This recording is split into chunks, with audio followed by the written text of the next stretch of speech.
She helped a blind girl cross the street when everyone else walked by. Just a small act of kindness, nothing more. What she didn't know, the girl's father was one of the most powerful mafia boss in the city, and he'd been watching for someone exactly like her. Clara's sneakers were falling apart. She noticed it again as she speed-walked down Fifth Avenue, the sole of her right shoe flapping with each step. 2 more weeks, she promised herself. 2 more weeks, and I'll have enough saved up. The afternoon sun beat down on Manhattan's crowded streets. Suits and tourists brushed past her, everyone moving like they were late for something important. Clara checked her phone. 3:47 p.m. Her shift at Mel's Diner started at 4, and she was still 12 blocks away. "Excuse me, sorry." She dodged a man with a briefcase who didn't even look up from his phone. That's when she saw the girl. She stood at the crosswalk on the corner of 5th and 42nd, one hand gripping a white cane, the other clutching a small purse. She couldn't have been more than 17. Dark sunglasses covered her eyes, and her head turned slightly from side to side, like she was trying to listen through the chaos of honking horns and shouting vendors. The walk signal flashed white. People surged forward around the girl. A businessman in a gray suit nearly knocked into her. The girl stumbled back, her cane tapping frantically against the sidewalk. Clara stopped walking. The signal was already counting down. 10, 9, 8. The girl took a tentative step forward, then stopped. Her hand trembled on the cane. Everyone kept walking. A woman with shopping bags squeezed past the girl without a word. A teenager on a skateboard swerved around her with an annoyed grunt. Clara looked at her phone again. 3:48 p.m. If she stopped, she'd be late. Mel would dock her pay again, maybe even give her night shift to someone else. She needed this job. She needed every dollar. The girl took another small step, clearly disoriented. A taxi honked loudly, making her flinch. "Oh, for God's sake," Clara muttered. She shoved her phone in her pocket and walked straight to the girl. The light was already red, cars beginning to inch forward. "Hey there," Clara said gently, touching the girl's elbow. "I'm Clara. Mind if I walk across with you?"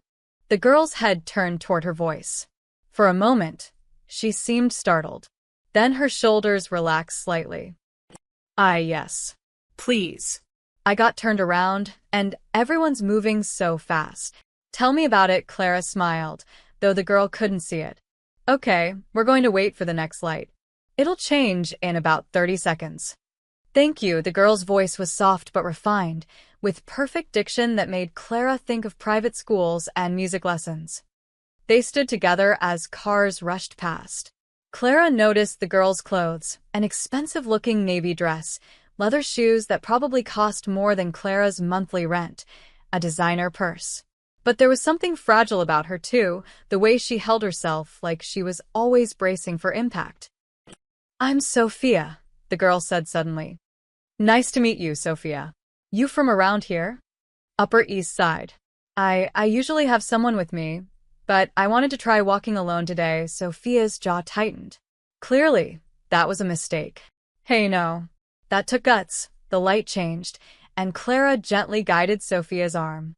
"Okay, we're walking now. Nice and steady. There's nothing in front of us." They moved together across the street. Clara kept her pace slow, narrating quietly. "About halfway now. Doing great. Okay. Curb coming up in 3 steps. 1, 2, 3, and we're up." On the other side, Sophia's face broke into a genuine smile. It transformed her completely. Suddenly, she looked like any other teenager, relieved and a little proud of herself. "That wasn't so bad," Sophia said. "You did all the hard part. I just kept you from getting hit by a taxi." Clara glanced at her phone. 3:52 p.m. "Damn it. Listen, are you okay from here? I'm really late for work." Yes, go. I can call my driver." Sophia pulled out a phone. "Thank you, Clara. Really? Most people just..." She trailed off. "Most people are idiots," Clara said firmly. "Take care of yourself, Sophia." She started to walk away, but Sophia called out. "Clara?" "Yeah." You have a kind voice, Sophia's smile returned, warmer this time. I hope you don't get in trouble for being late. Something about that made Clara's throat tight. When was the last time a stranger hoped she'd be okay? Don't worry about me, kid. I'm tougher than I look. Clara waved, a pointless gesture to a blind girl, and took off running down the street, her broken shoe flapping the whole way. She didn't see the black SUV that screeched around the corner 30 seconds later. She didn't see the 4 men in dark suits who erupted from it, surrounding Sophia with military precision.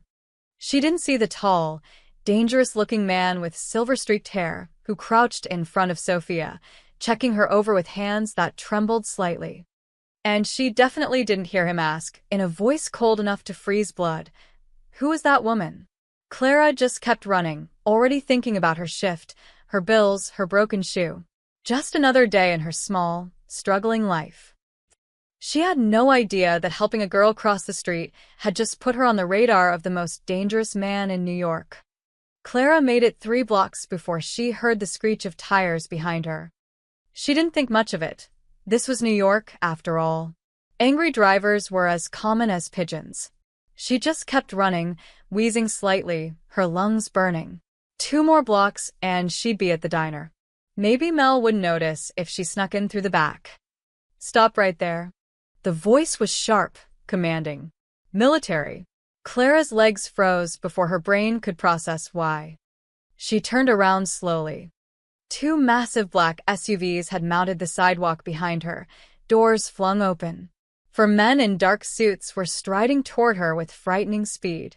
They weren't running, they didn't need to. They moved like predators who knew their prey couldn't escape. Hands where we can see them, the lead man barked. He was built like a tank, with a scar running down his left cheek and eyes that had seen things Clara didn't want to imagine. What? Clara's hands shot up automatically. Her phone clattered to the sidewalk. I didn't do anything. People on the street scattered. A mother grabbed her child and ducked into a store. A hot dog vendor abandoned his cart. Everyone seemed to recognize danger when they saw it. The men surrounded her in a semicircle. Clara's heart hammered against her ribs. Up close, she could see the bulges under their jackets. Guns. These men had guns. What did you want with the girl? Scarface demanded. The girl? Sophia? Nothing.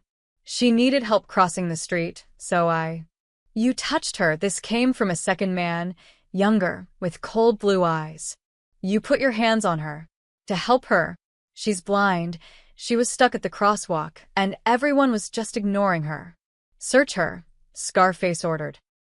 Wait, no. Clara stumbled backward, but there was nowhere to go. Rough hands patted down her sides, her pockets. Someone grabbed her worn purse and dumped its contents on the ground. Chapstick, loose change, a crumpled $5 bill, her dead father's watch. The sad evidence of her life scattered across the dirty sidewalk. She's clean, Blue Eyes reported. No weapons, no wire. Please, Clara's voice cracked. I was just helping her. I'm nobody. I'm a waitress. I work at Mel's diner. You can call them, they'll tell you. Shut up, Scarface pulled out his phone, turning slightly away. Sir, we have her. The woman who approached Sophia. No, sir, she claimed she was helping. Yes, sir. Clara's whole body shook. She wanted to run, but her legs wouldn't work. What had she done? Who was Sophia? Why did helping a blind teenager cross the street result in armed men hunting her down? Another SUV pulled up. This one was even bigger, sleeker. The back door opened, and Clara's stomach dropped. A man stepped out. Tall, maybe 50, with silver streaking through dark hair. He wore an expensive charcoal suit that probably cost more than everything Clara owned. But it wasn't his clothes that made her knees weak, it was his eyes. Cold. Calculating. The eyes of a man who made problems disappear. Sophia emerged from the SUV behind him, guided by a woman in a black pantsuit. Papa, stop. Sophia's voice rang out clear and firm. She didn't do anything wrong. Papa. This was her father. The man's eyes locked onto Clara. She felt pinned, like an insect under glass. He walked toward her slowly, and the armed men parted like water. "Sophia tells me you helped her," he said. His voice was quiet, controlled. Somehow that made it more terrifying than if he'd shouted. "Is this true?" Clara nodded frantically. Yes. "Yes, sir. She was stuck at the crosswalk, and I helped her across. That's all. I swear that's all." She was kind, Papa. Sophia had pulled free from the woman and was walking toward them, her cane tapping confidently. "She talked to me like a person, not like I'm made of glass. She asked my name." The man studied Clara for a long moment. Then he looked at his daughter, and something shifted in his face. Not softness exactly, but something close to it. "You're certain?" he asked Sophia. "She has a kind voice," Sophia said simply. "I know kind when I hear it." The man turned back to Clara. "What's your name?" "Clara." "Clara Mitchell." "Well, Clara Mitchell." He reached into his jacket. Clara flinched, but he only pulled out a wallet. He extracted several $100 bills and held them out. "Thank you for helping my daughter." Clara stared at the money. It was more than she made in a week, maybe 2 weeks. But something about the way he held it, like it was a test, made her shake her head. "I don't want money. I was just helping." His eyebrows rose slightly. "You don't want money?" No, sir. Anyone would have done the same thing. "No," he said quietly. "They wouldn't have, as you saw." He pocketed the money and gave a slight nod. The men immediately stepped back, creating a clear path for Clara to leave. "You may go," he said. "And Miss Mitchell?" Thank you. Truly. Clara didn't need to be told twice. She scooped up her belongings with shaking hands, shoving everything back into her purse. She was 5 steps away when Sophia called out, "Clara, will I see you again?" Clara looked back. The girl was smiling hopefully, and her father was watching Clara with an unreadable expression. "Maybe," Clara managed. "Take care, Sophia." She walked away as fast as she could without running, her broken shoe still flapping. Her whole body trembled. She didn't know who those people were, but she knew power when she saw it. Dangerous power. Behind her, she heard the man's voice, low and thoughtful. "Find out everything about her." Clara didn't hear that part. She just kept walking, telling herself it was over. A weird, scary moment, but over. She had no idea it was just beginning. Lorenzo de Luca sat in his study, a glass of bourbon untouched on the mahogany desk. The room was dark except for the glow of multiple computer screens. He'd sent Sophia to bed an hour ago, after she'd talked his ear off about the nice lady with a kind voice. A knock at the door. "Come in." Vincent Russo entered, Lorenzo's head of security, the man he trusted more than anyone except family. Vincent had been with him for 23 years. He'd taken bullets for Lorenzo. He'd buried bodies for Lorenzo. And he'd never once asked a question that wasn't absolutely necessary. "Got the footage," Vincent said, setting a laptop on the desk. "And the preliminary report." Lorenzo gestured for him to proceed. Vincent clicked play. The screen showed 5th and 42nd, the camera angle from a traffic light. Timestamp: 3:48 p.m. Lorenzo watched the crowd surge past his daughter. Watched her stumble. Watched person after person ignore her like she was invisible. His jaw tightened. Then Clara appeared. Lorenzo leaned forward. The footage wasn't perfect, the angle was wrong, and people kept blocking the view. But he could see enough. Clara stopped. Looked at her phone. Looked at Sophia. Then made a decision. She approached Sophia carefully, not grabbing, not rushing. She spoke. Lorenzo wished he had audio, and Sophia's body language changed immediately. Relaxed. Trusting. They waited for the light together. Vincent had synced footage from 2 more cameras, showing different angles. Lorenzo watched Clara guide his daughter across the street with gentle competence. She narrated the walk. He could tell by the way her lips moved, warning Sophia about the curb. And then Sophia smiled. Lorenzo's chest constricted. When was the last time he'd seen that smile? Not the polite one she wore for family dinners or public events. The real one. The one she used to have before the car accident 5 years ago, before she lost her sight, before she lost her mother, before she lost the ability to trust the world. On screen, Clara was leaving. But she stopped when Sophia called to her. Turned back. Said something that made Sophia's smile grow wider. Then Clara ran off, her shoe visibly damaged, clearly late for something. Run it again, Lorenzo said quietly. Vincent did. Lorenzo watched it 3 more times, studying every detail. The way Clara moved, no hesitation once she made her decision. The way she respected Sophia's space, while still being helpful. The way she left without expecting anything.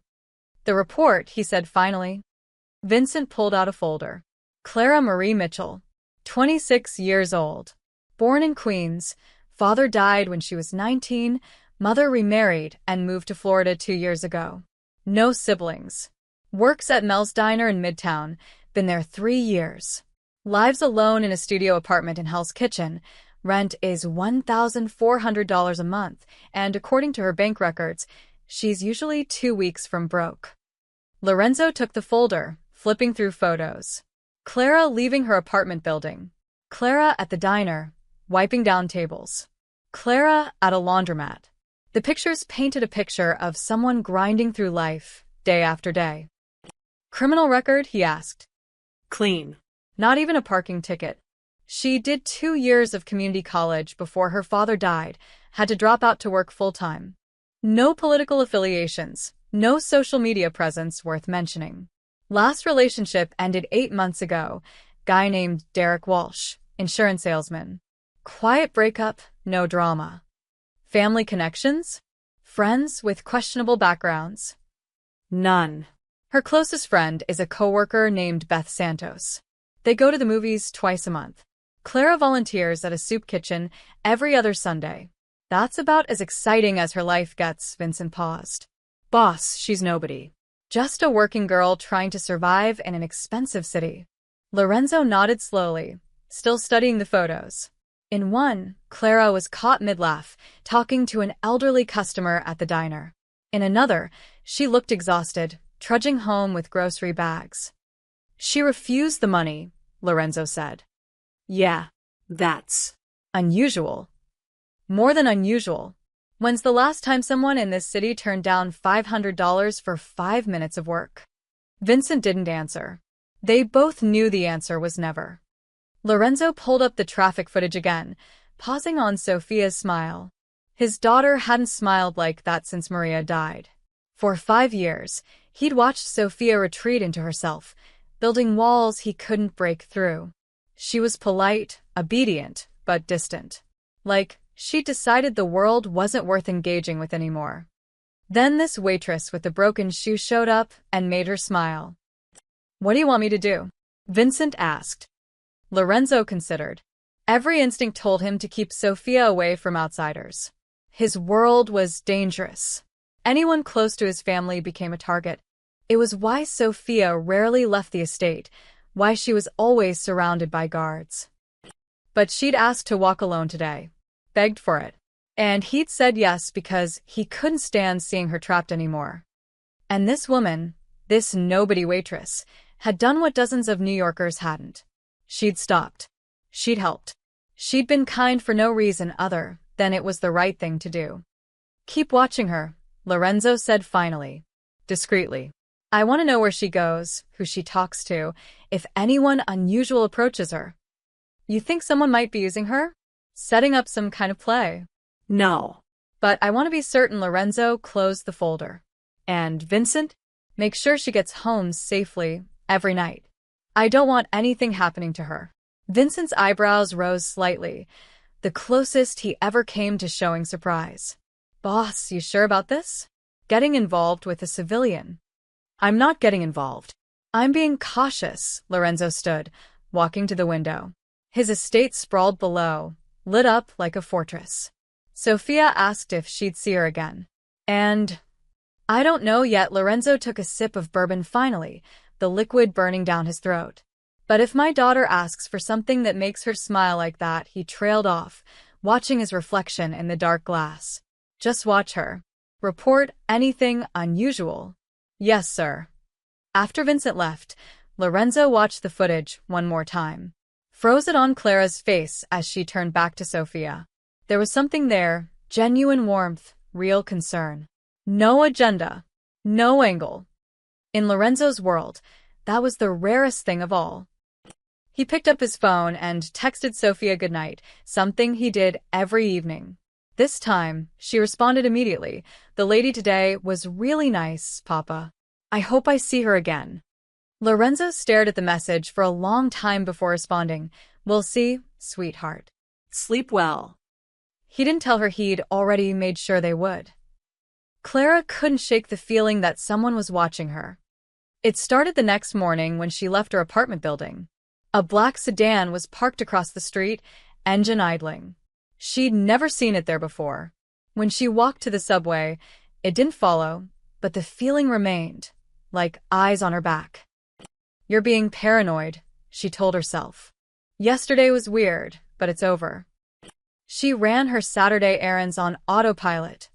Laundromat, grocery store, picking up her repaired watch from the jeweler. The jeweler had given her a discount after she'd helped his wife translate something into Spanish last month. That was her life, small kindnesses creating small mercies. By noon, she needed coffee. The cafe on Amsterdam Avenue was busy, filled with the weekend crowd of freelancers and families. Clara stood in line, mentally calculating if she could afford a latte or if she should stick to regular coffee. Regular coffee won. It always did. She was reaching for her wallet when a deep voice behind her said, I'll get that. Clara turned. Her breath caught. It was him, Sophia's father. Except he wasn't in a suit today, just dark jeans and a black sweater that probably cost more than her monthly rent. He looked different in daylight, less intimidating somehow, though his eyes still had that calculating sharpness. Mister, I don't know your last name, Clara stammered. Lorenzo, he gave a slight smile. And you're Clara. Black coffee. How did you? She stopped. Of course he knew. Men like him knew everything. You don't have to buy my coffee. Consider it a delayed thank you. Since you wouldn't take the money yesterday, he ordered 2 coffees, adding a pastry that Clara had been eyeing but wouldn't let herself buy. The almond croissant is excellent here. The barista took his card, black, heavy, the kind that had no spending limit. Clara felt suddenly aware of her faded jeans and the coffee stain on her jacket. Are you following me? She asked quietly. Lorenzo's smile widened slightly. I was in the neighborhood. The Upper East Side is 15 blocks from here. So it is. He handed her the coffee and pastry. Walk with me? It wasn't really a question. Clara glanced at the door, considering her options. She could refuse, run, hide. But something told her that wouldn't work. Men like Lorenzo didn't take no for an answer. Besides, curiosity was winning over fear. They walked in silence for half a block before Lorenzo spoke. Sophia talked about you all night. She rarely talks about anything. She's a sweet kid. She's lonely. The words came out flat, factual. Her mother died 5 years ago. Same accident that took her sight. Since then, she's retreated from the world. Yesterday was the first time she'd asked to walk alone. I almost said no. Clara sipped her coffee, unsure what to say. I'm sorry. I can't imagine. She has everything money can buy, tutors, therapists, anything she needs. But she doesn't have friends. People either treat her like she's broken or they want something from me. He glanced at Clara. You were the first person in years to treat her like a normal teenager. She is normal. She just can't see. Lorenzo stopped walking. See? That. Right there, he studied Clara with those intense eyes. No pity. No agenda. Just honesty. Clara shifted uncomfortably. Look, I'm glad I could help, but I don't know what you want from me. Nothing. Lorenzo started walking again. I want nothing from you, Clara. I'm simply curious. They walked in silence for another minute before Lorenzo excused himself, disappearing into a black car that had somehow appeared at the curb. Clara stood there, holding her coffee and croissant, more confused than ever. Curious about what? She decided to eat lunch at Central Park, needing fresh air to clear her head. The park was crowded with joggers and tourists.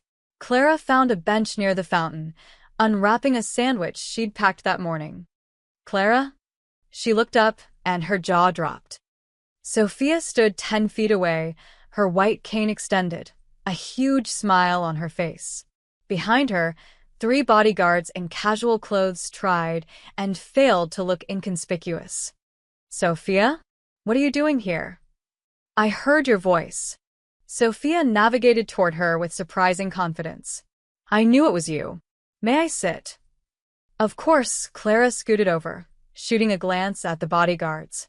They kept their distance but watched every movement. Sophia sat gracefully, tilting her face toward the sun. I love this park. The sounds, the smells. Everything's alive here. Do you come often? Not as often as I'd like. Papa worries. Sophia's fingers traced the top of her cane. But I convinced him I needed fresh air today.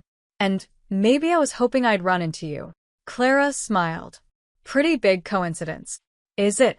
Sophia grinned mischievously. New York's not that big. They talked for 20 minutes, about music, about Sophia's piano lessons, about Clara's favorite movies. Sophia was sharp and funny, with a dry wit that caught Clara off guard. She didn't talk about her father or money or the obvious security surrounding her. She was just a teenage girl, starved for normal conversation. Clara found herself relaxing, genuinely enjoying the company. She didn't notice Lorenzo watching from behind a tree 50 yards away. He'd followed Clara to the park, curious about how she spent her free time. When Sophia appeared, and he knew exactly why she was there, had approved it himself, he'd expected awkwardness. Maybe Clara would be uncomfortable or try to use the connection for something. Instead, he watched them laugh together. Watched Clara share her sandwich without hesitation. Watched Sophia animate in a way he rarely saw, her hands gesturing excitedly as she talked. Vincent appeared beside him silently. The girl's clever. She asked if she could accidentally run into Clara at the park. I think she's playing matchmaker. Matchmaker? Lorenzo frowned. Not that kind. She wants a friend, boss. And she figured if it looked natural, you couldn't say no. Lorenzo watched Clara adjust Sophia's hair, which had fallen in her face from the wind. A simple gesture, casual and caring. Sophia beamed. She's dangerous, Lorenzo said quietly. The waitress? She's harmless. No, Lorenzo's eyes never left the bench. She's dangerous because Sophia's already attached. And when Sophia cares about something, he didn't finish. They both knew. When Sophia cared, she cared completely. And in their world, attachment was a liability. But watching his daughter smile like that. Let them talk, Lorenzo said finally. But don't let Clara out of our sight. If anyone else notices this connection, I'll handle it. Lorenzo nodded, watching a few minutes more before slipping away unnoticed.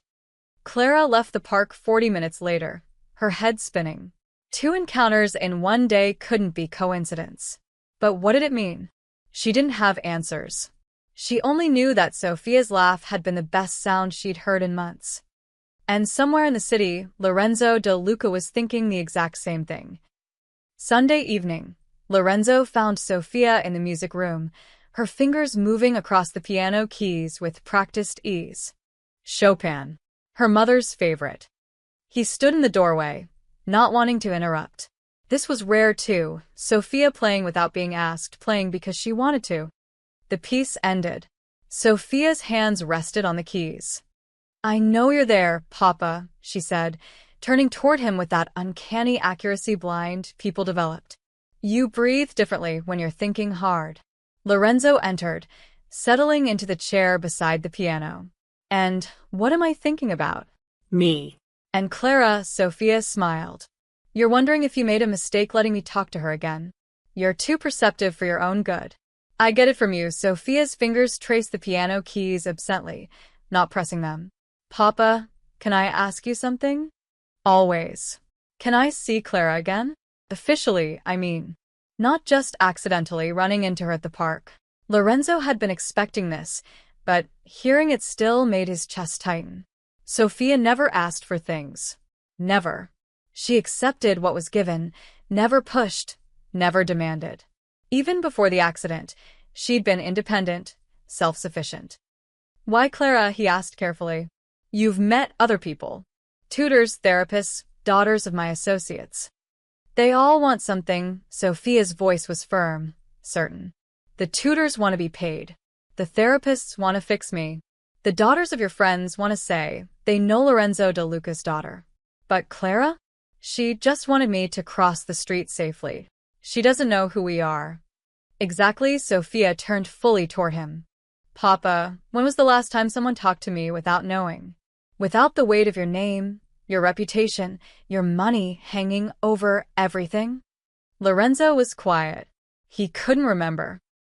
She treated me like I was normal, Sophia continued, and her voice cracked slightly. Not fragile. Not broken. Not the blind girl who lost her mother. Just. Sophia. Do you know how long it's been since I felt like just Sophia? Lorenzo reached out, taking his daughter's hand. Her fingers were trembling.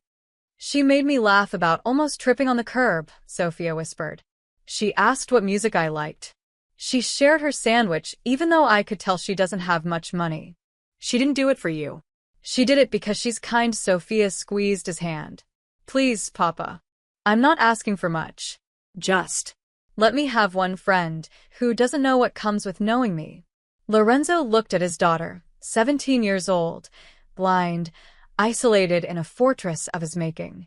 He'd built walls to protect her, but somewhere along the way, those walls had become a prison. Okay, he said quietly. Sophia's face lit up. Really? Really? I'll arrange something. No, Sophia stood, excited now. No arrangements. No orchestrated meetings. I want to just show up, like a normal person. Can I do that? Can I just go to her work and ask if she wants to have lunch? Every protective instinct screamed no. But Lorenzo looked at his daughter's hopeful face and found himself nodding. Take Vincent and 2 others. They stay visible. Deal. Sophia threw her arms around him. Thank you, Papa. Thank you. Lorenzo held her, remembering when she was small, when Maria was still alive, when their world wasn't built on violence and secrets. For just a moment, he let himself believe that maybe Clara Mitchell was exactly what Sophia needed. Even if every logical bone in his body said this was a mistake. Monday afternoon, Clara was in the middle of the lunch rush when Beth elbowed her sharply. Clara. You got visitors. Clara looked up from pouring coffee and nearly dropped the pot. Sophia stood in the doorway of Mel's diner, flanked by 3 massive men in dark suits. Every customer had stopped eating to stare. Even Mel had come out from the kitchen, his face pale. Oh my God, Clara breathed. Sophia's cane swept the floor as she navigated inside, one of the bodyguards murmuring directions. She was wearing a simple sundress and looked nervous, her free hand clutching her purse tightly. Clara? Sophia called out. Are you here? I'm here. Clara set down the coffee pot and walked over, hyper-aware of everyone watching. Sophia, what are you doing here? I wanted to ask.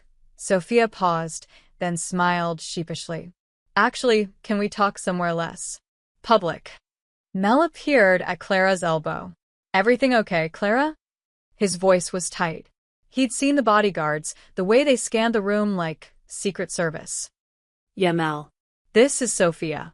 She's a friend. A friend. Mel's eyes flicked between Sophia and the armed men. Right. Well. Your break's in 10 minutes anyway. Take it now. Clara led Sophia to a booth in the back corner. The bodyguards took up position nearby, close enough to respond to threats, far enough to give the illusion of privacy. Sorry, Sophia whispered once they sat. I didn't mean to cause a scene. I wanted to see you. And I thought maybe we could have lunch together? If you're not too busy?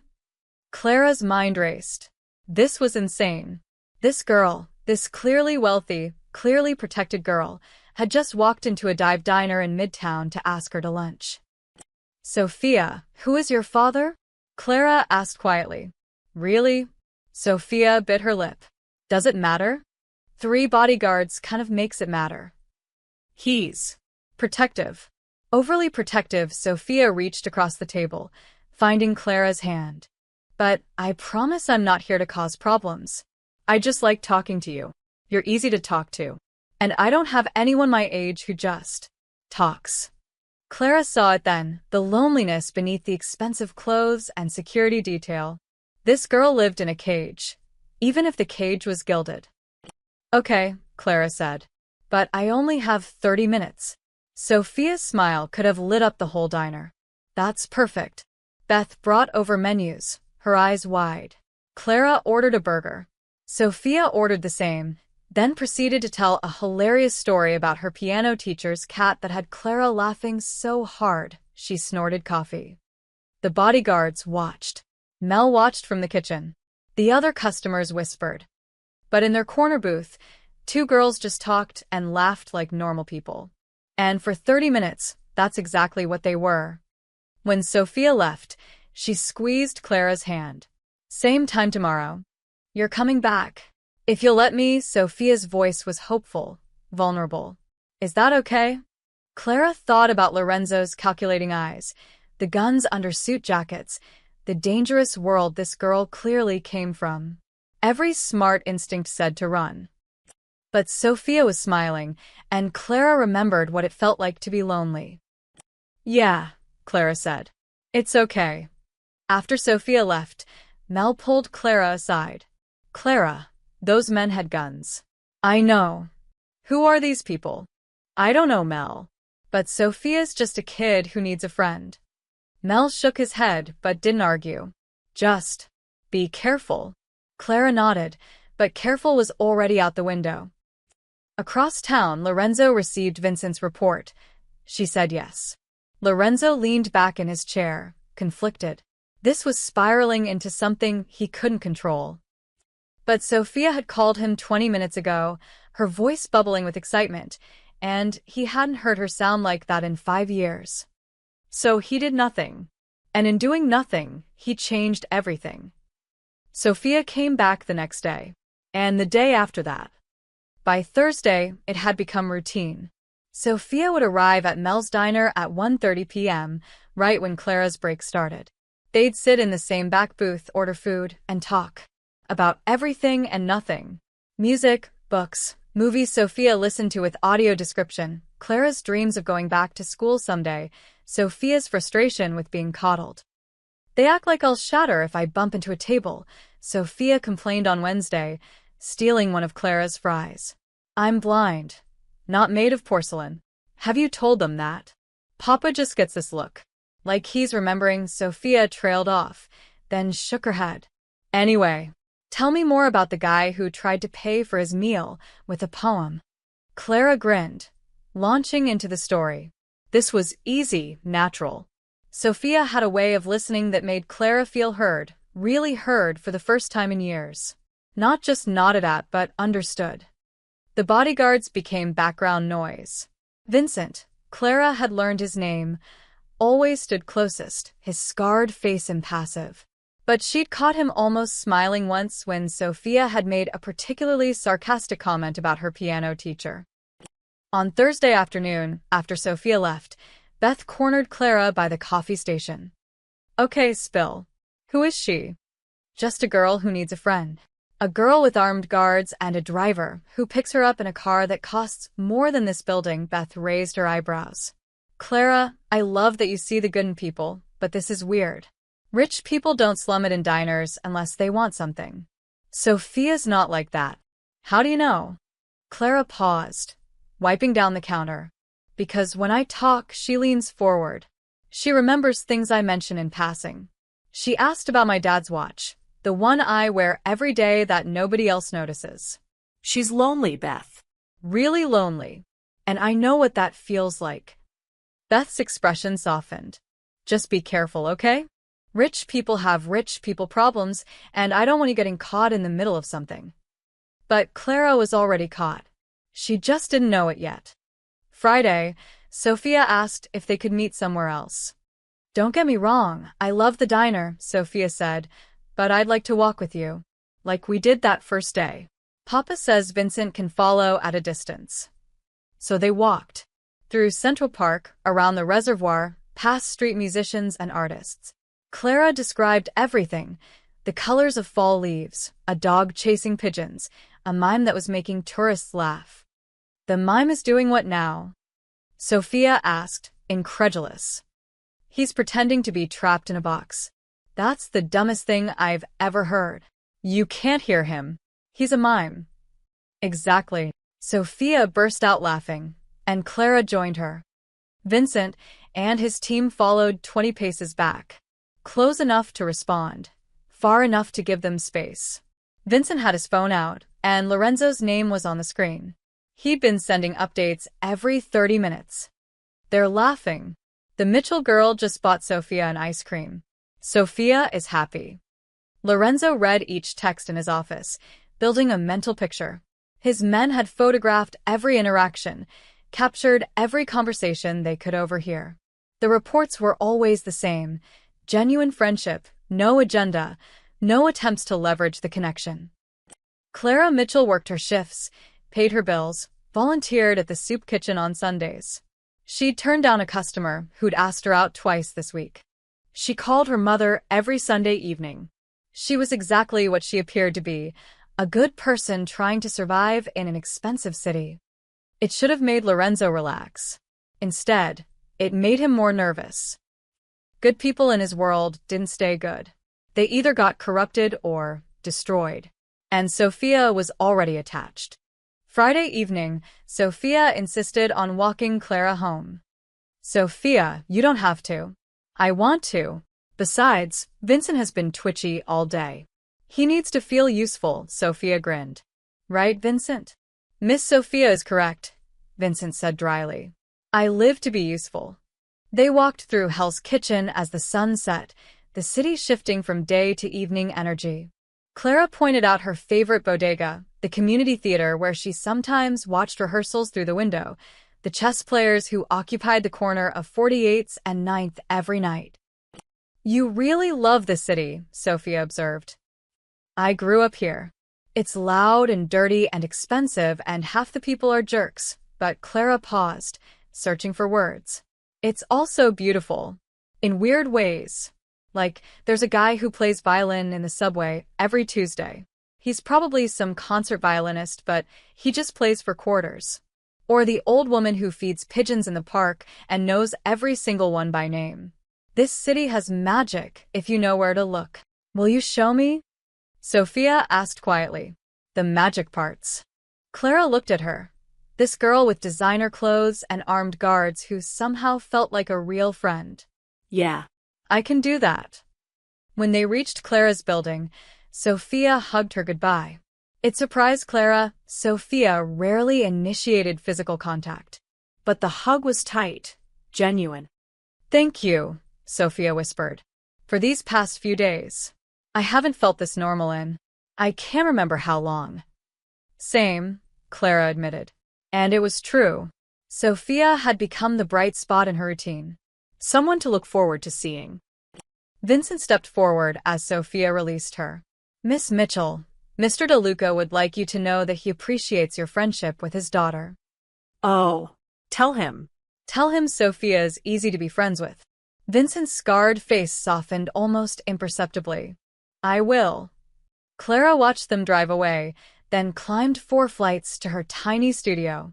Her phone buzzed. A text from an unknown number. "This is Sophia. Vincent helped me save your number. Same time tomorrow? I want to hear about the soup kitchen." Clara smiled, typing back. "Tomorrow. But you're buying the coffee this time." "Deal." Across town, Lorenzo read Vincent's final report of the day. Then he pulled up the photos. Sophia laughing, Sophia animated, Sophia looking happier than she had in years. He made a decision then, one that would alter everything. He would let this continue. Let Sophia have her friend, her normal moments, her slice of ordinary life.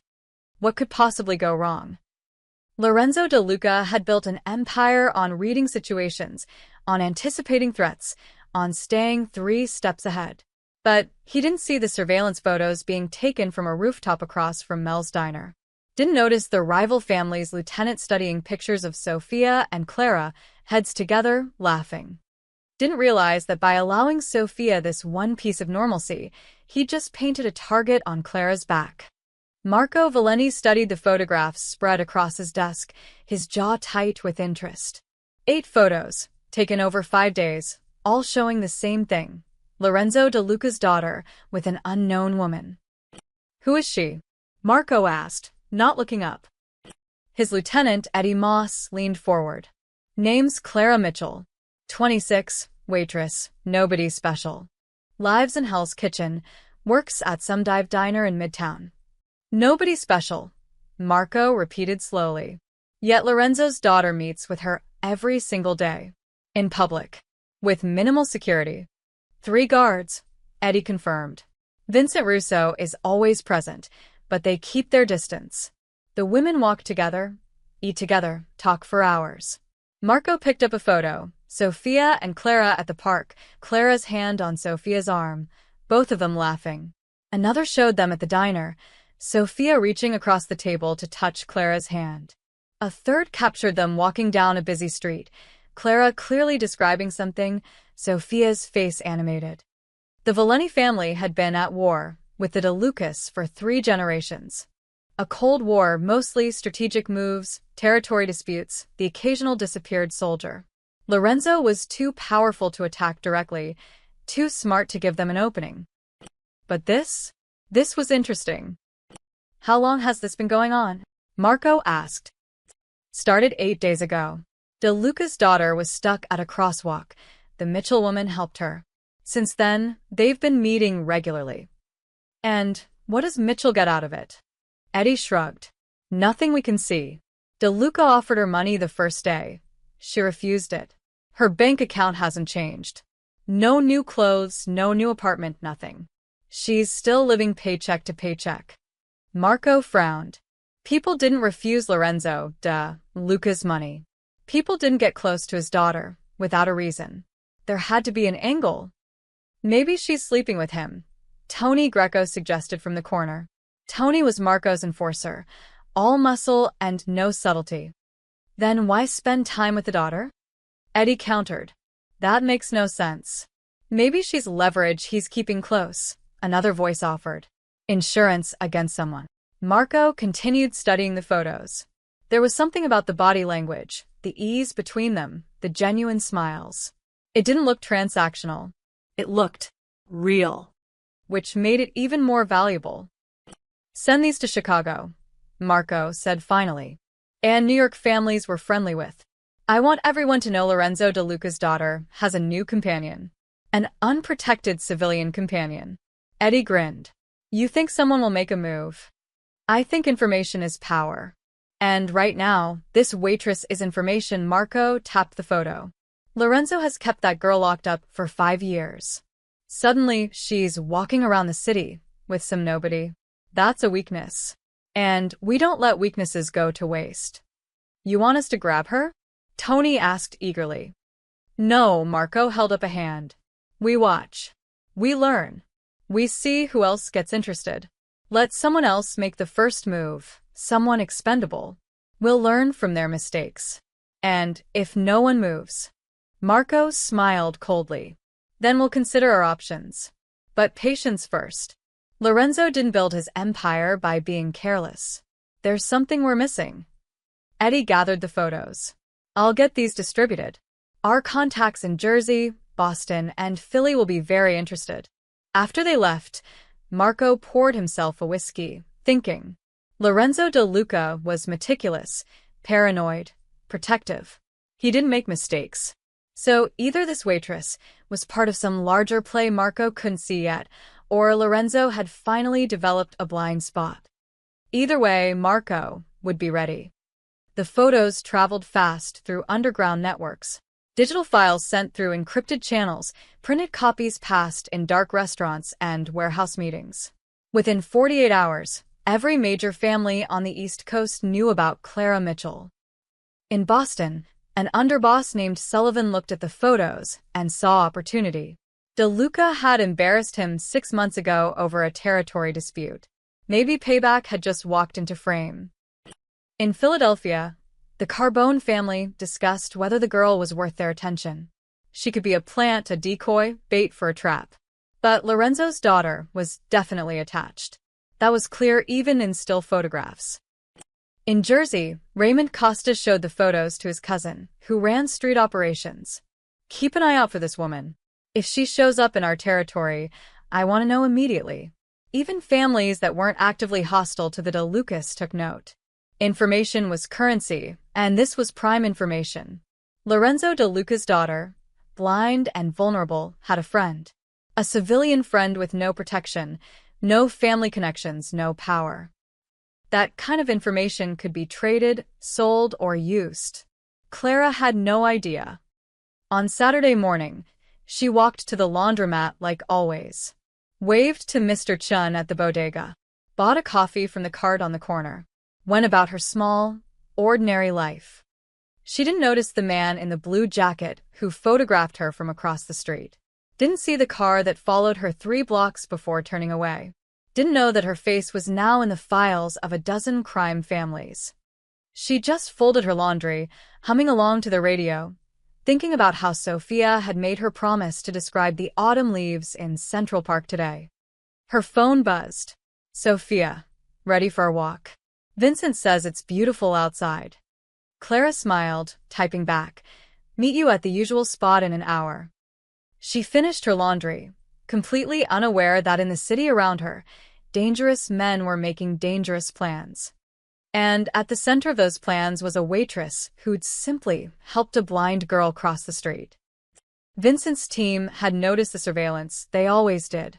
The men were professionals, but surveillance was constant in their world. People always watched the DeLucas.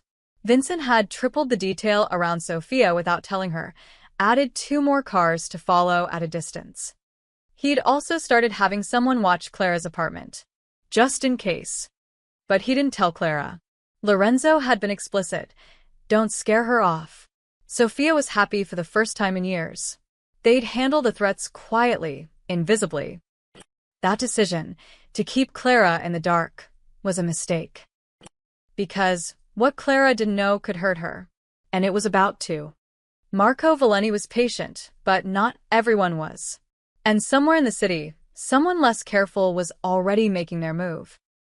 The clock was ticking. Clara just couldn't hear it yet. Clara was making dinner, ramen with an egg, her specialty, when someone knocked on her door. Not the buzzer downstairs. Her actual apartment door. She froze, wooden spoon in hand. Nobody came to her door unannounced. Delivery guys always buzzed from downstairs. Beth texted first. Her landlord only appeared when the rent was late, and she'd paid on time this month. 3 more knocks. Firm, deliberate.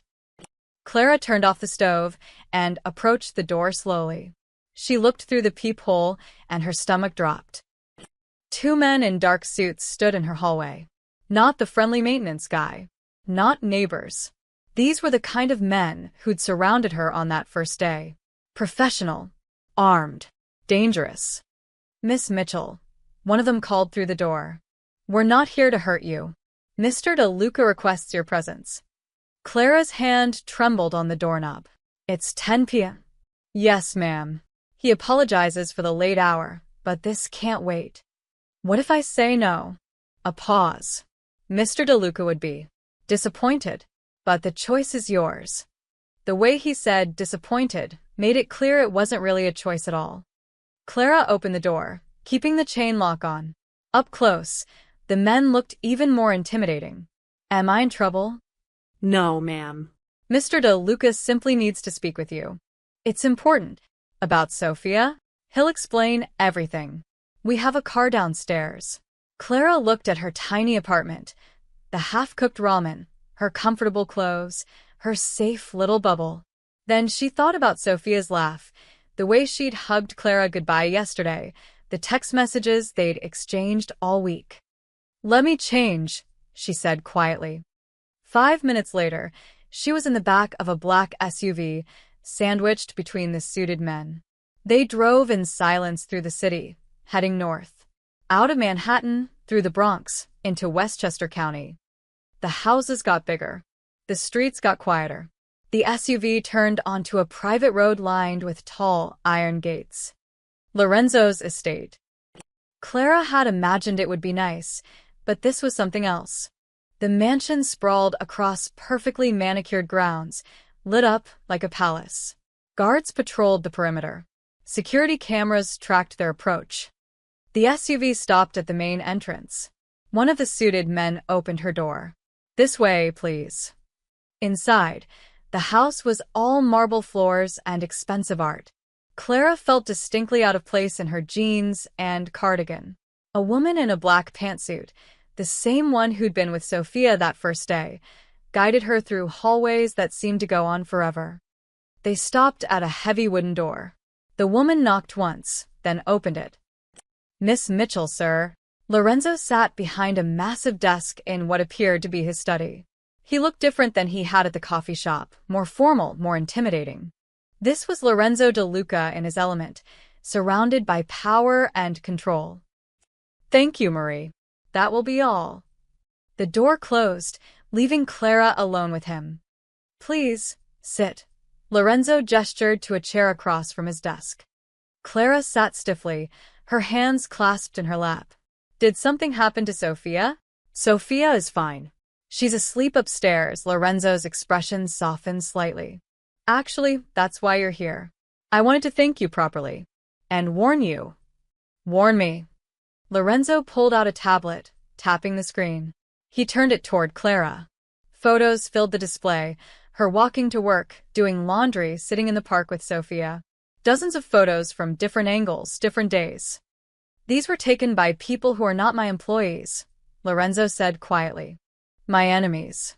People who would very much like to hurt me and who see you as a potential method of doing so." Clara's blood ran cold. "I don't understand. I'm nobody. You're somebody to Sophia. That makes you somebody to me. And in my world, that makes you a target." Lorenzo leaned forward. "I'm telling you this because you deserve to know what you've walked into.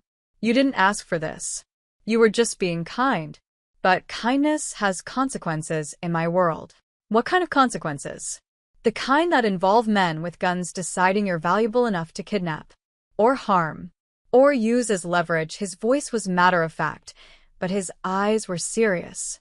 "I have people watching you now. Protection you don't see. But I won't lie to you. You're in danger simply by being Sophia's friend." Clara's mouth went dry. "Then maybe I shouldn't be her friend anymore."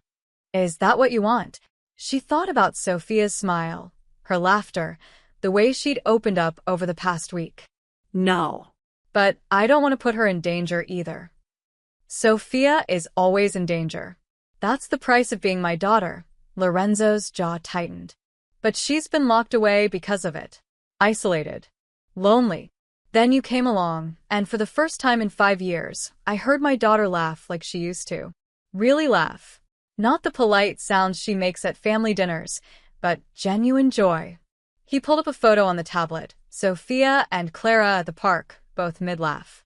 Clara barely recognized herself. She looked happy too. "I could tell you to stay away," Lorenzo continued. "For your own safety, that would be the smart thing. But Sophia would be devastated. And he paused, something flickering across his face. "I won't take away the one good thing she's found since her mother died." "So, what are you saying?" "I'm saying I'm offering you a choice, but I want you to understand what you're choosing." Lorenzo stood, walking to the window. "Continue being Sophia's friend, and you'll have my protection. Complete protection. But you'll also be part of this world, with all its dangers. Or walk away now, and I'll ensure no one bothers you again." Clara sat in silence, her mind racing. This was insane.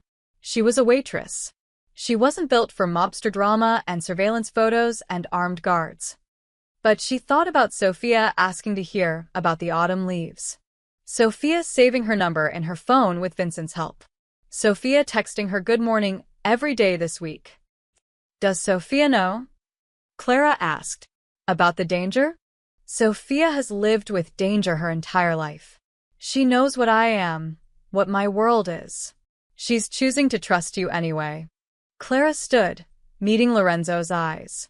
I'm not walking away. Sophia needs a friend, and honestly, I need one too. Lorenzo studied her for a long moment. You're braver than you look, Miss Mitchell. I'm probably just stupid. A ghost of a smile crossed his face. Perhaps both, he returned to his desk, pulling out a business card. This is my private number. If anything happens, anything, you call immediately. Don't hesitate. Don't second guess. Call. Clara took the card with trembling fingers. Vincent will drive you home. You'll notice more security around your building now. Don't be alarmed. They're mine, Lorenzo's voice hardened. And Miss Mitchell? If anyone approaches you asking about Sophia, about me, about anything, you tell me immediately. No matter how harmless it seems. Okay. I mean it. These people are not playing games. They will seem friendly, reasonable, trustworthy. That's how they work. Clara nodded, pocketing the card. As she turned to leave, Lorenzo spoke again. Clara? Thank you for giving my daughter her smile back. I can't repay that, but I'll do everything in my power to keep you safe. In the car ride home, Clara stared at her reflection in the window. 1 week ago, she'd helped a girl cross the street. Now she was under the protection of a crime boss, being surveilled by his enemies, and in way over her head. But Sophia needed her, and somehow that made it worth it. She just hoped she'd survive long enough to figure out what she'd gotten herself into. Clara tried to go back to normal. She really did. Monday morning, she woke up, showered, and headed to work like always. Except nothing was like always anymore. The black sedan parked across from her building that was new. When she walked to the subway, a man in a casual jacket followed half a block behind. Not obviously, but once you knew to look, you saw it. Lorenzo's protection. It should have made her feel safe. Instead, it made her feel like a target. At the diner, things were worse. Mel pulled her aside before she could even put on her apron. His face was pale, his hands shaking slightly as he poured himself coffee. Clara, we need to talk. What's wrong? There were men here yesterday. After your shift, Mel wouldn't meet her eyes. Big guys. Suits. They sat in a booth for 3 hours, didn't order anything except coffee, and asked Beth questions about you. Clara's stomach nodded. What kind of questions? When you work, who you talk to, if you have a boyfriend, where you live. Mel finally looked at her. Clara, what's going on? Are you in trouble with the mob or something? The word hung in the air between them. Mob. So Mel had figured it out, or at least guessed. It's complicated, Clara said quietly. Complicated? Clara, I've run this diner for 23 years. I know what dangerous looks like, and those men were dangerous. He set down his coffee cup with a trembling hand. I've got a family. Grandkids. I can't have mob trouble in my restaurant. Mel, I'm not trying to cause problems. I know you're not. You're a good kid. But that doesn't change the fact that scary men are watching my diner because of you. He rubbed his face tiredly. I'm not firing you. Yet.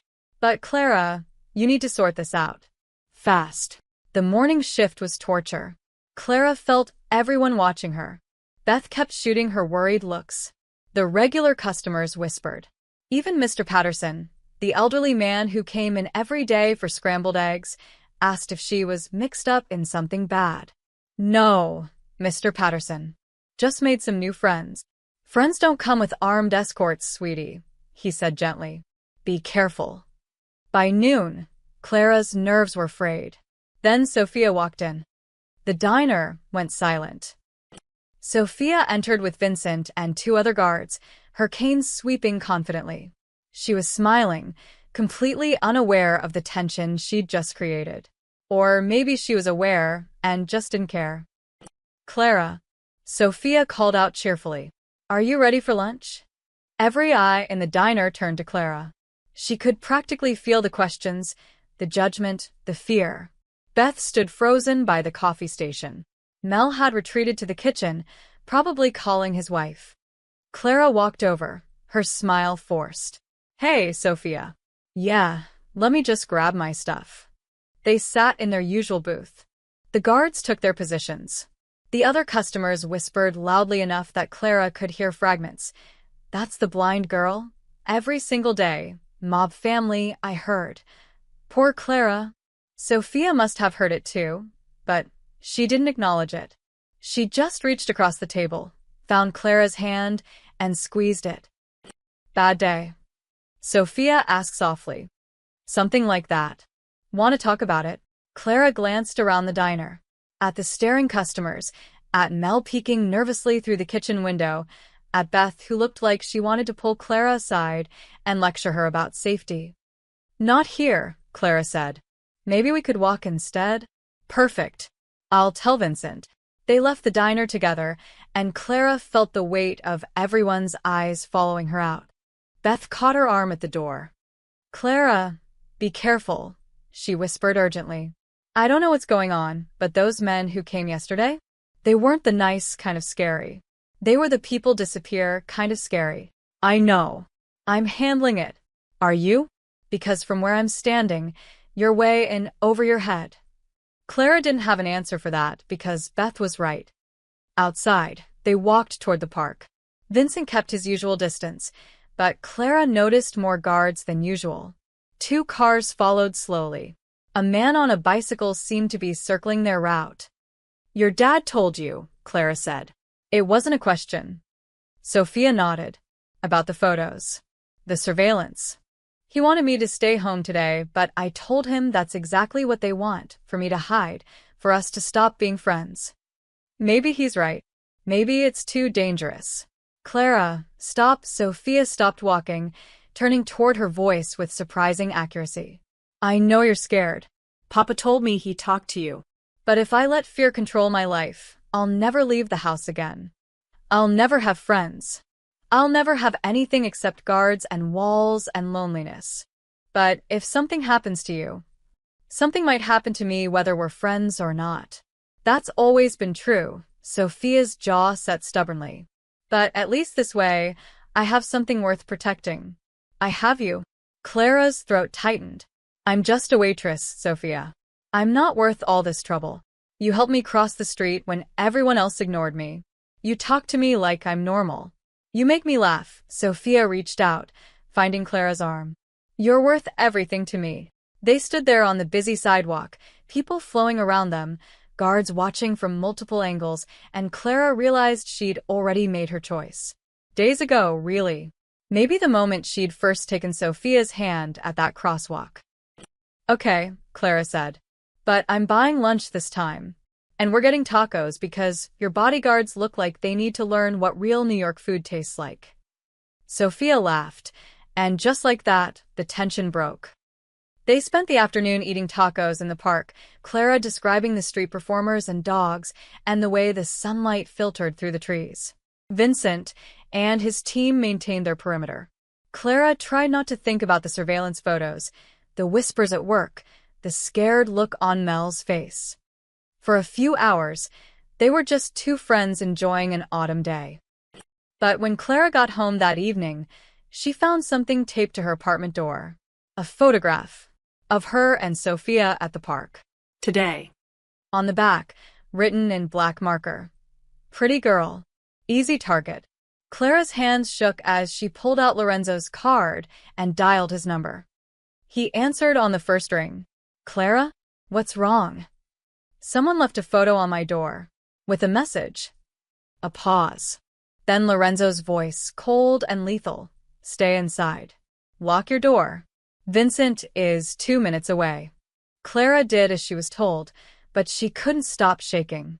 This was real. The danger wasn't abstract anymore. It was a photograph taped to her door, a threat in black marker. She'd walked into Lorenzo de Luca's world thinking she could handle it.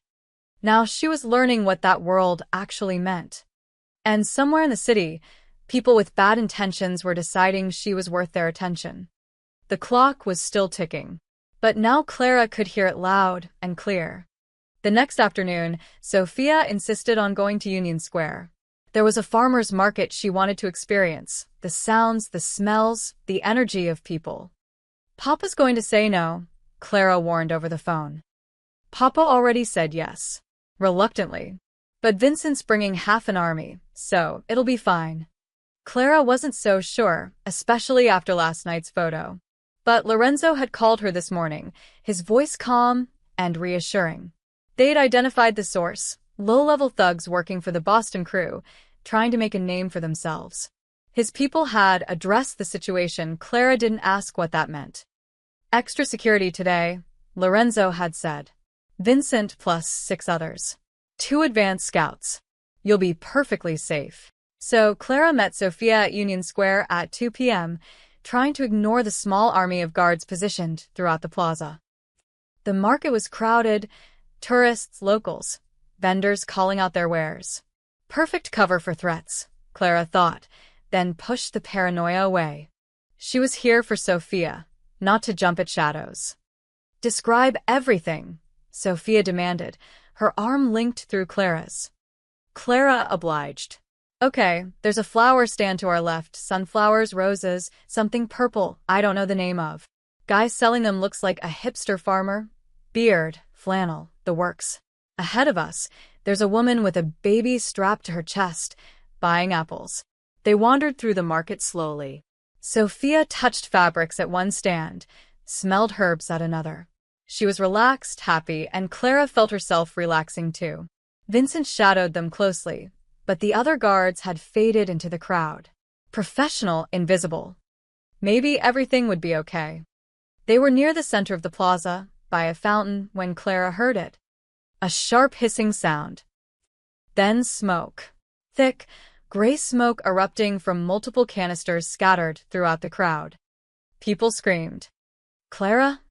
Sophia's hand tightened on her arm, her voice suddenly afraid. What's happening? Smoke bombs, stay with me. Clara's mind raced.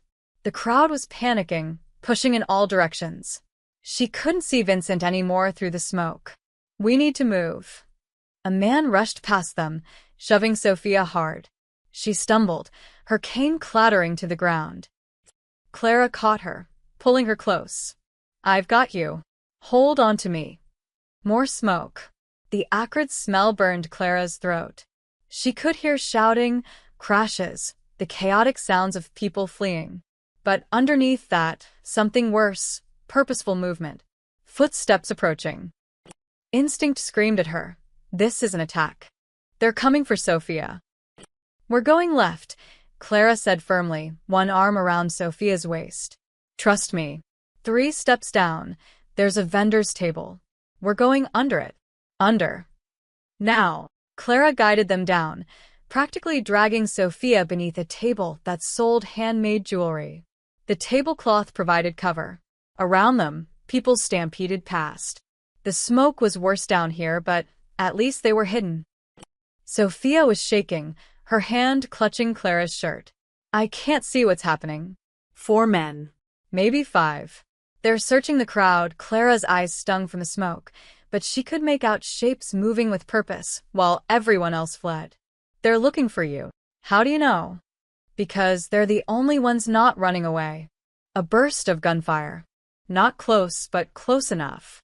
Sophia gasped, and Clara pulled her tighter. Vincent. Sophia whispered. I hope so. Clara scanned desperately for an exit. The smoke was starting to clear slightly. 20 feet away, she saw an alley between 2 buildings. If they could make it there. A man's legs appeared beside their table. Black boots. Military style. Check under there, someone called out. Clara didn't think. She grabbed a metal tray from the vendor's display and swung it hard at the legs. The man yelled, stumbling backward. Clara yanked Sophia up and ran. Straight ahead, 8 steps, then sharp right.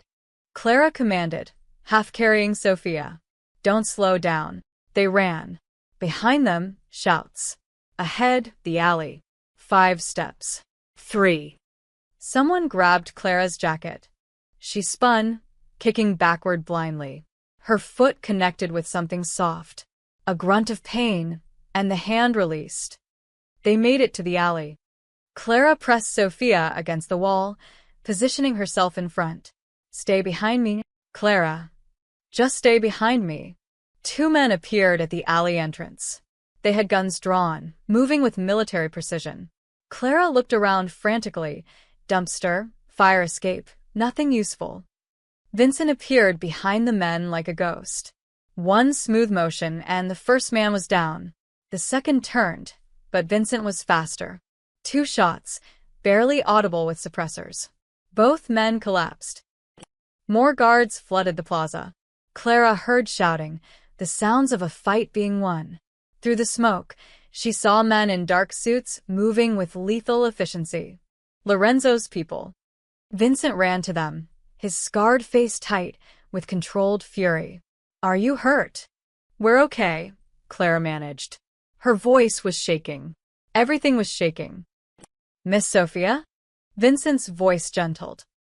"I'm fine.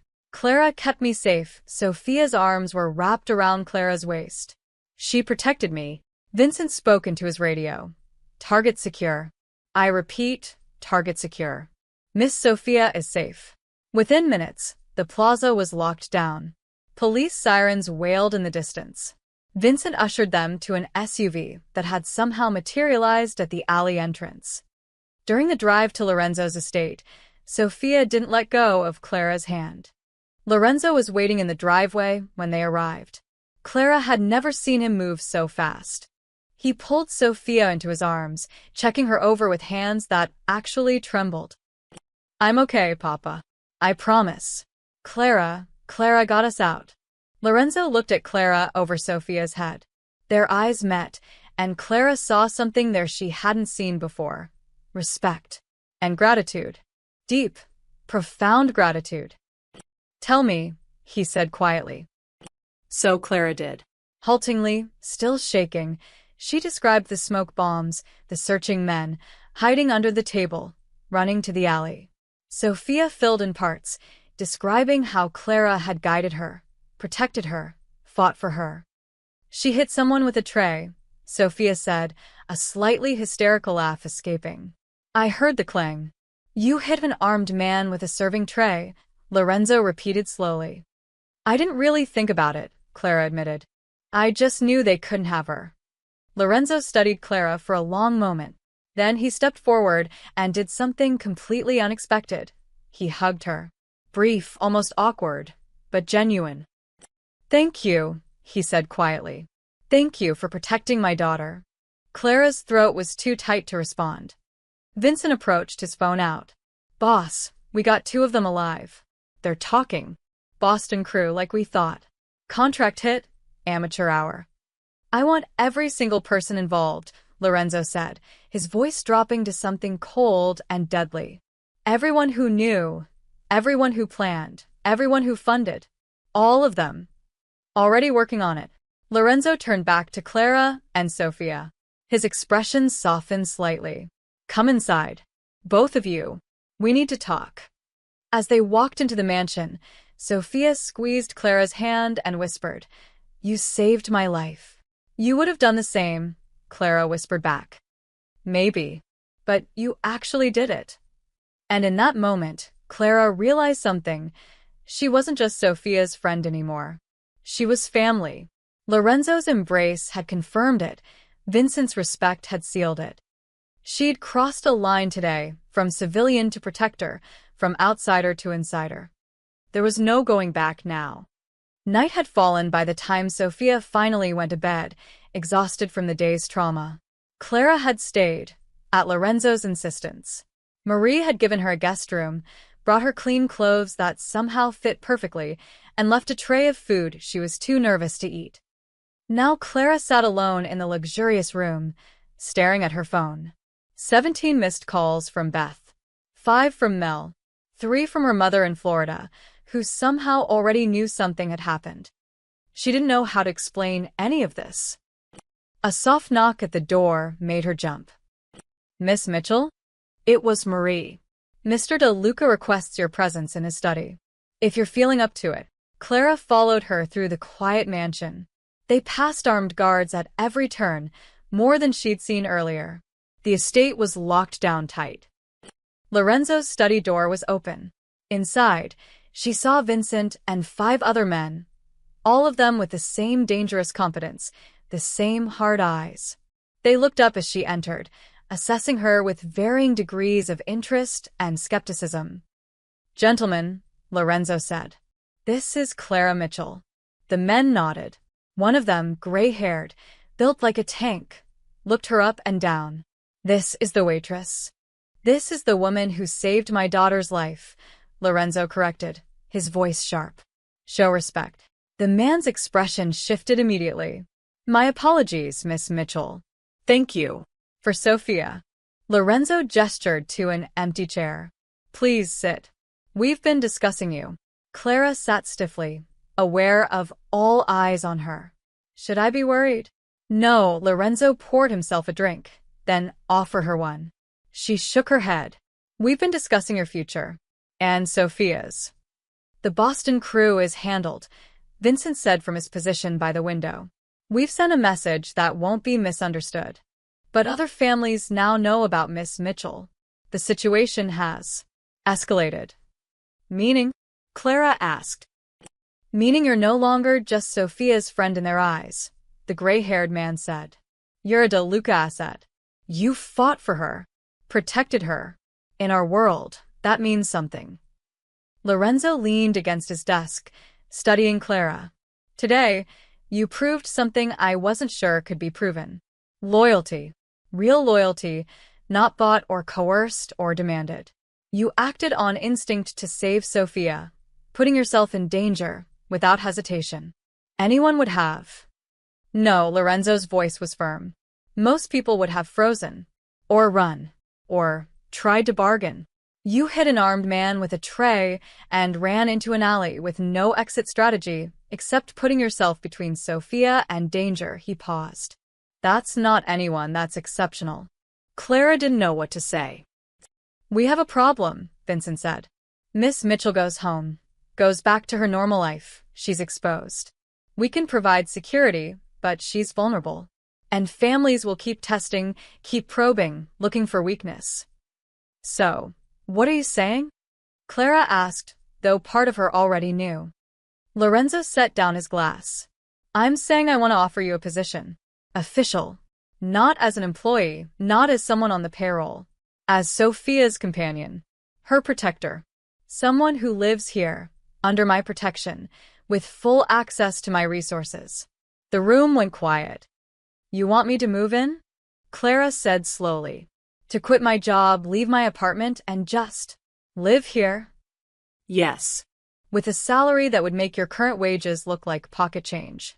Private quarters. Security. Education, if you want to go back to school, we'll pay for it. Healthcare. Anything you need."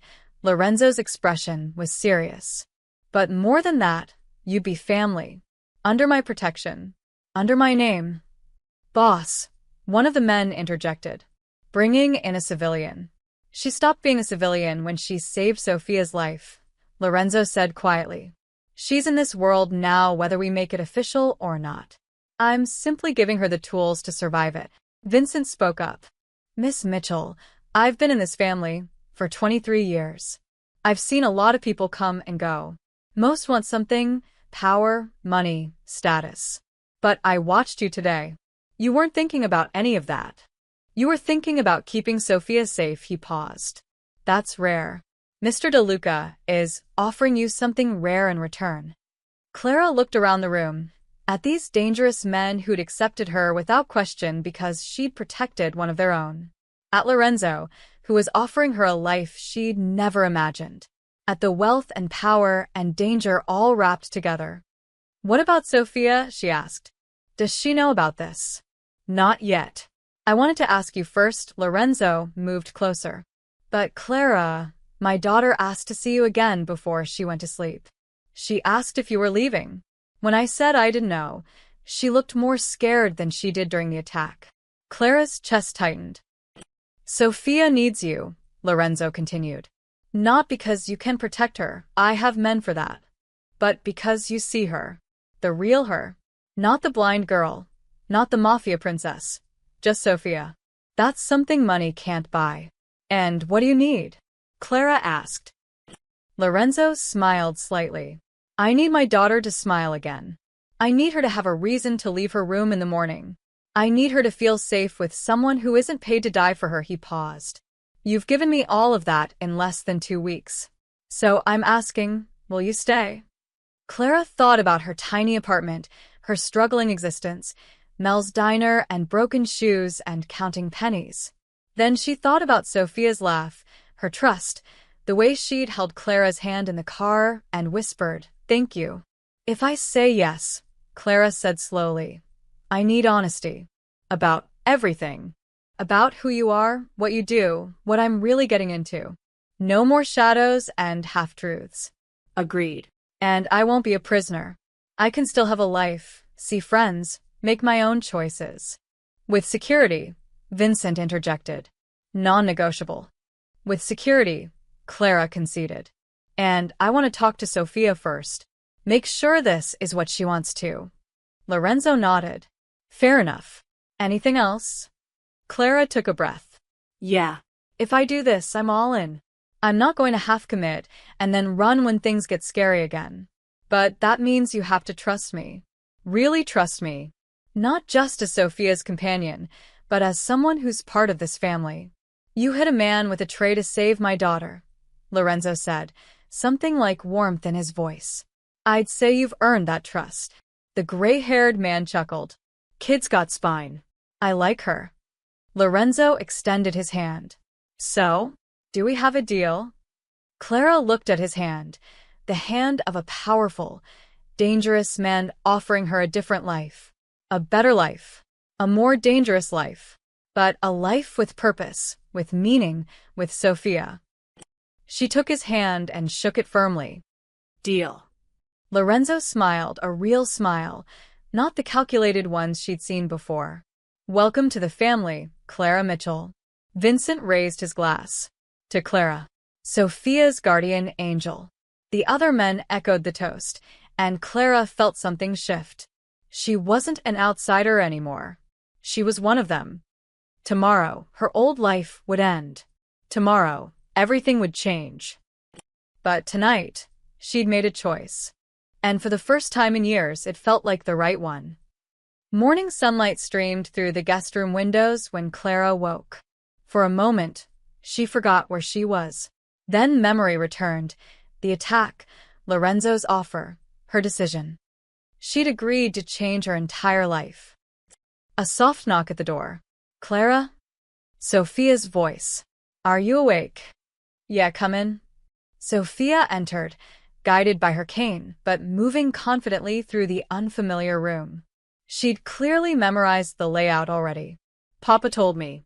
About his offer. About what you said yes to. Clara sat up. I wanted to talk to you first, but he said, I know. He wanted your answer before getting my hopes up. Sophia sat on the edge of the bed, her face turned toward Clara's voice. Is it true? You're really staying? If you want me to. Want you to? Sophia's voice cracked. Clara, I've been awake since 5 a.m. afraid you'd leave. Afraid yesterday scared you away for good. Afraid I'd never hear your voice again. Clara took Sophia's hand. I'm not going anywhere. I promise.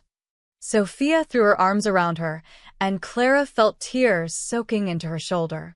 Happy tears, relieved tears. Thank you, Sophia whispered. Thank you for staying. Thank you for everything. They sat like that for a long moment before Sophia pulled back, wiping her eyes. Papa wants to know when you want to move your things.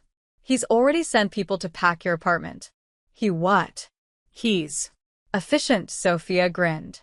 Also, Marie wants your clothing sizes. Apparently you need appropriate attire for family dinners. Her words, not mine. Clara laughed, the absurdity of it all hitting her. Yesterday she'd been dodging rent payments. Today she had people packing her apartment and buying her designer clothes.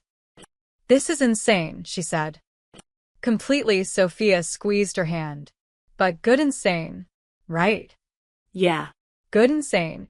The next week was a whirlwind. Clara's apartment was packed, cleaned, and her lease settled, with a generous payment to her landlord that made him weep with gratitude.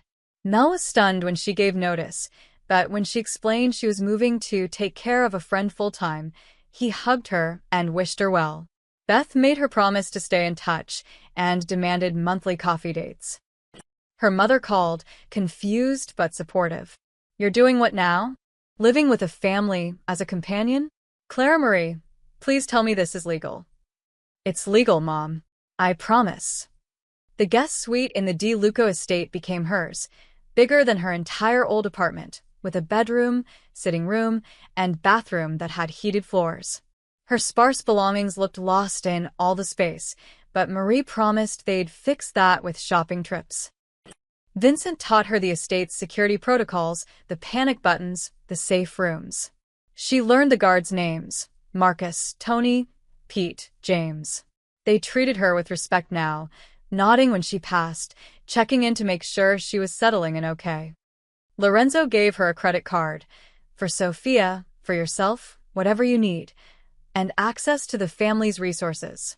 Clara stared at the card for 10 minutes, unable to comprehend having no spending limit. But the best part was Sophia. They had breakfast together every morning, walked the estate grounds every afternoon. Clara described the gardens, the fountains, the way the sunset looked over the Westchester Hills. Sophia taught her piano pieces. Clara taught her how to make the perfect grilled cheese. They were sisters in everything but blood. 2 weeks after moving in, Lorenzo called them both into his study. "Sophia has a doctor's appointment downtown tomorrow," he said. "Standard checkup. Clara, you'll accompany her." "Of course. Vincent and a full security detail will be present." But Lorenzo looked at Clara seriously. "The world needs to see that Sophia has someone besides bodyguards. Someone who cares." Can you do that? Clara nodded. "Absolutely." The next afternoon, they drove into Manhattan. Clara's heart raced as they approached the familiar streets, her old neighborhood, her old life. It felt like years ago, not weeks. The car stopped at an intersection. 5th and 42nd. Clara's breath caught. The same crosswalk where everything had started. "What is it?" Sophia asked, sensing her tension. "This is where we met. The crosswalk." Sophia smiled. "Really? Papa didn't tell me he was bringing us here." "He probably planned it," Vincent said from the front seat, amusement in his voice. They got out of the car. The afternoon crowd surged around them, just like before. But this time, everything was different. Sophia stood at the crosswalk, her cane in one hand. But instead of looking lost and alone, she was smiling, confident. She extended her other arm toward Clara. "Walk with me?" Clara took her arm. The light changed. They crossed together, bodyguards flanking them discreetly. But the crowd seemed to part naturally, people instinctively moving aside. Some stared at the guards, at Sophia's designer clothes, at the obvious wealth and power surrounding them. But Clara didn't care. She just focused on Sophia, on the girl who'd become her family, on the life that had bloomed from one simple act of kindness. On the other side, Sophia squeezed her arm. "Thank you." "For what?" "For stopping that day. For seeing me when everyone else looked away." Sophia's voice was soft. "You changed my life, Clara. You changed mine too." They stood there as the city rushed past them, two girls who'd found each other in the chaos. Clara thought about her broken shoe, her desperate rush to work, the moment she decided to stop and help. One decision, one crosswalk, one act of kindness. It had rewritten her entire future, transformed her from a struggling waitress into someone with purpose, family, and belonging. And in return, she'd given Lorenzo de Luca something he'd thought was lost forever: his daughter's smile, her trust, her joy. The world parted around them now, showing respect instead of indifference. But the important thing hadn't changed: Clara and Sophia, walking together, facing whatever came next. Vincent approached. "Ready, ladies?" Sophia grinned. "Ready." As they walked toward the doctor's office, Clara glanced back at the crosswalk one last time. A young woman stood there, looking uncertain, while crowds rushed past her. Clara nudged Vincent. Hold on a second.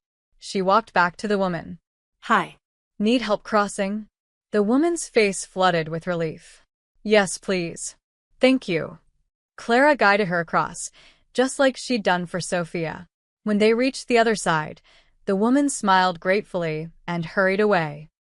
Sophia was grinning when Clara returned. Once a helper, always a helper. Someone helped me once, Clara said, taking Sophia's arm again. Changed my whole life. Figure I should pay it forward. Lorenzo had been right that first day. Kindness had consequences in his world. Dangerous consequences, complicated consequences. But also beautiful ones. One small act of kindness had rewritten Clara's future and brought light back into a powerful man's life. And as they walked into their next chapter together, Clara knew she'd make the same choice again. Every single time.